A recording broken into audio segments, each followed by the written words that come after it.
All right, I just wanted to kick off by saying a lot of this week seemed to be hectic and chaotic. Really was a political choice because this big rush to get out of here is a choice that the GOP has made, that they want to leave early and get back to their districts. I feel like that's meaning we're having a lot of rush decision making, and there's some hecticness around things getting laid over or added to agendas late. So just want to say that, there are very important decisions being made this week. The budget, of course, being the biggest, but also these potential state questions where we're seeing the Republicans really trying to rig the rules and put things on elections for a specific political purposes. So I feel like the hecticness was just unnecessary, and I hope we can get back to a little more deliberate pace where we're really reviewing things and getting to see them a little bit earlier. So that's my summary of the week. What do you all want to talk about? Yeah, this morning in the Senate with House Joint Resolution 1024, that second vote for that special provision to get it on the August ballot failed to get that 2/3. Obviously to be considered again, but it was the Democrats and members of the Freedom Caucus that kind of held that up. Was that shocking to you, or was it some sort of coordinated effort to get that done? What are your thoughts? Yeah, I think what you see in that state question emergency not going through is that there's an alignment there between us and some of the far-right Republicans on transparency issues and on feeling like voters are getting a rigged deal. So if we're going to take power away from voters, why are we going to rush that through in August? And that feels clearly like it's a political calculation on the part of the other Republicans. So I think you see some of that alignment where we're concerned about transparency and concerned about voters and them being able to trust what they're seeing on the ballot. But it's not like we orchestrated the whole deal. Certainly the next bill passed and the emergency passed, which was interesting. So. Yeah, do you see a similar outcome with the Medicaid joint resolution, the TSET resolution? I wish I knew what was going to happen with those measures. We were very prepared today to defend the people's will on Medicaid. The people of Oklahoma put it in the Constitution.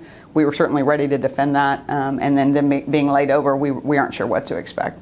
I've heard people expressing concerns about not only how soon these state questions might appear on ballots, but also specifically that they would be in the August election. I was wondering, do you share those concerns about potential voter turnout or potential which voters might turn out more for that election date? It's clear that Republican leaders are choosing the August election for a specific reason. That is, August election, the biggest profile election that would happen then is a gubernatorial runoff, so Republican runoff for governor. And so we know that they're trying to create an opportunity where it's mainly Republican voters for these state questions. That's been said publicly by the governor. And so, yeah, we're worried about that going in August, because trying to get people to feel like their voice is heard when the only thing they're coming to vote on is some state question created by politicians to take away their power, it's going to take a whole lot of communication for people to know what that is. They're very confusing measures. And so choosing August was a political choice for sure.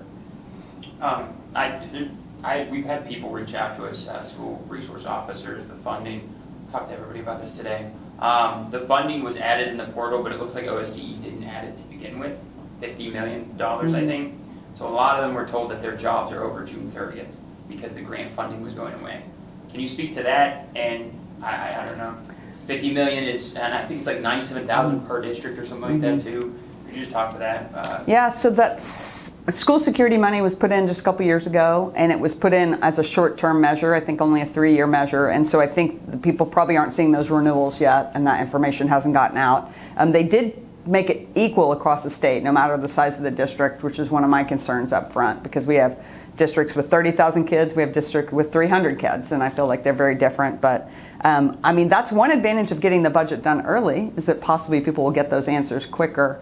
I just hope that it's transparent enough that schools will feel confident that that money is going to be available for them, especially with Pauls Valley. Yes, I was going to say, is on the topic of school security with what happened in Pauls Valley the other day, is there anything right now, while you guys are still in session, based on what happened there, that you think could or should be done? Well, first I just want to thank the principal for his quick action, and I can't imagine what a challenging environment that was, especially with a former student. I have 2 high school students in Oklahoma City Public Schools. In the last 3 years, they have been locked down so hard, parents can barely get in to the schools to talk to counselors, to talk to teachers, because they are so cautious, because they've had incidents where they've barely avoided violence. And so I'm deeply concerned. I don't think we're going to I don't see us dealing with the root causes, which is the mass availability of guns, lots of challenges for folks who are not getting access to mental health care. I'm deeply concerned that we will focus only on locking up schools and not on some of those root problems that we need to focus on. As far as the parental choice tax credit is concerned, I mean, it's looking like it's going to expand. I mean, just in terms of, in general, how do you feel about that? Look, the parental choice tax credit has expanded. It's gone from $0 to $250 million over the course of 3 years. We do not have information that tells us that's serving kids well. What we see is tons of people getting access to money for private schools who make lots of money. And so what I'm concerned about is what we see is, why are we giving more money when there's not an evidence need? $25 million will go a long way in our public schools. $25 million will go a long way when it comes to literacy or funding our nutrition needs. And so that $25 million should be spent on public schools or on childcare, so we're actually taking care of kids. Because most folks who get that tax credit are already in private schools. And so what we're doing is just adding more money for folks who already have those opportunities. Meanwhile, in childcare, we're dropping the eligibility from $55,000 for a whole family down to under $35,000 to be able to access help for childcare. But on the other side, we have people making $250,000 or more who are going to get money to go to private school. And so it makes no sense. We're making the wrong decision here by far. Can you just talk about your overall concerns about the budget? The House passed the resolution today. I know that was a topic of debate in the Senate too. Yeah, in the budget, what I think we saw were increases that were unnecessary, increases that were going towards pet projects, specific things that politicians had decided instead of those community needs that had been outlined. And we heard a lot of like, well, that's all the agency asked for, but we've seen again and again the governor pushing agencies to keep their budgets low. Mental health, we still don't have a hard figure on what's needed, but we know there's been cuts and we know we have people waiting in jails for mental health treatment.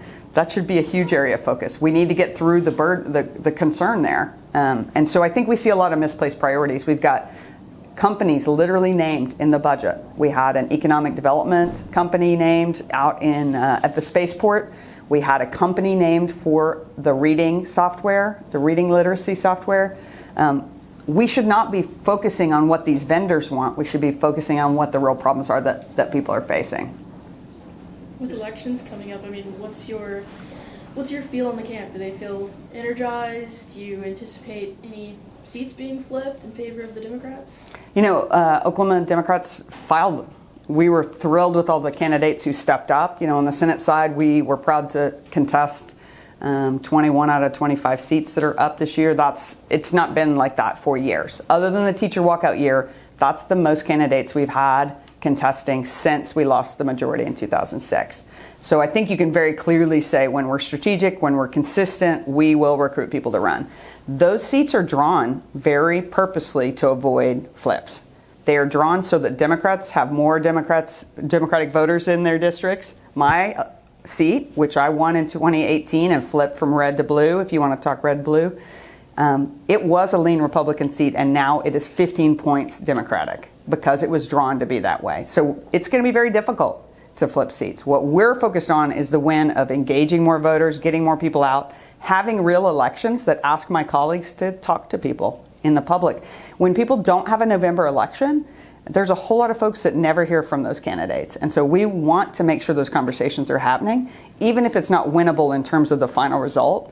It's a win for us to force conversation, force accountability, make sure we're letting the voters have a real choice.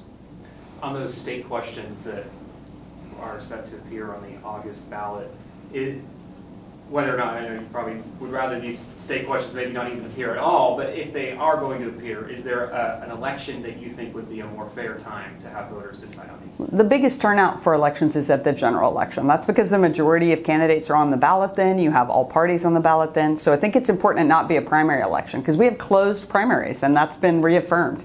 So we know that people who are unaffiliated, they don't have a party, they don't want to be a part of a party, they're going to feel disengaged in June and August. They're not motivated to go vote. November is when everyone's included, so it should be in November. But I will point out that emergency failed today on the Judicial Nominating Commission state question. So I think there are concerns about the August election that come from more than just Democrats. What about their assertions that if we pack too many state questions on a ballot, it tends to confuse voters and it leads to ballot overload? Or I really trust voters to inform themselves. I just think that it's a challenge if we spread those things out. I think it becomes more confusing. And what we saw today that got laid over were 2 state questions on Medicaid that were going to be on different ballots. That would be horribly confusing to the public. So you're talking about one that would have been triggered. We'll see what comes back if they change it before it comes back. But it was very politically rigged. If one fails in August, so the voters turn out and turn down that state question, they would turn around and have another related one in November. Like, that is rigging the rules epically. Now, I could see the public being very confused about that. I've seen that in other states.